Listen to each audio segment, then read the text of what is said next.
今天早上死了一只狗啊，在送去医院的路上面就已经没气了，所以到医院根本就无力回天啊。早上发了一个抖音，很多人在评论区里面问我是什么原因，是不是心肌狗，或者是应激反应，包括有一个朋友同行啊，问我都没好意思回答。真的说出去丢人啊！这只狗并不是心肌狗，也不是说应激反应或者是没打疫苗啊，在我这边已经养了差不多快1个月了，客户预定的啊，要求打完3针疫苗发货的，这只狗已经打完2针了，还有1针是我亲自给打的，就前段时间啊，大概有1个星期左右，感冒了。开始感冒，然后我就给他喂药啊，打针呐，就一直没有好，断断续续的。昨天晚上发现又突然严重了啊！最近这段时间昼夜温差比较大，我还给他开了暖灯，然后就感觉有点发展成肺炎了啊，本来我昨天晚上还给他打了1针，今天早上再看见他的时候就已经躺在那里很没有精神了，我掰开嘴巴一看，就是舌头跟牙龈都已经发白了，体温很低啊。我还给我宠物医院的朋友打了电话，我说等一下有个狗送到你那边去看病，他说你来吧。我就觉得现在应该想办法给他做一下急救嘛。就给他弄了1支葡萄糖，想先给他灌进去，补充一下体能嘛。没想到啊，1针葡萄糖给他灌到嘴里面，然后直接呛死了，一口气啊，直接给他呛到那个肺里面，气管里面，就直接给呛的，就当时就感觉要没气了啊，我就给他做急救，没用啊！我这边急救的药物很少，什么肾上腺素啊这些之类的药物都没有，赶紧就往医院送，然后就是在医院还没到医院呢，就基本上就是刚下楼就感觉这个狗就已经没气了啊，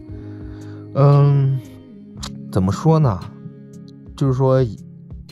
养殖啊。活体还是有风险的，包括大家去买狗，包括我们这些养狗人啊，活体是有风险的。其实狗死亡的原因有很多种，各种各样的，反正有时候都莫名其妙的就死了。就是很多包括买狗的朋友啊，他们都会把这种狗称作为心肌狗啊，或者是说总说这个狗本身身体不健康啊，去找这个卖狗的麻烦。大部分原因是这个狗身体不健康，或者是遇到了就是那个卖狗的人啊，卖家忽悠你骗你啊。但是也有一些情况确实是狗本身自发的，或者是喂养处理不当造成的啊。包括很多朋友问我这个就说家里面狗生病了呀，或者出现各种各样的问题过来咨询我的，我基本上其实我很少去回答，或者是我不愿意去回答，因为有些事情是你在家里面你根本你自己没有经验的话，你是处理不了的，你没有一些相应的药物啊，一些相应的工具啊，你自己是没办法去处理的。即使我告诉你了应该怎么去做，但是你在操作的过程中，如果说操作不当，或者是给他喂药的这个剂量把握不好的话，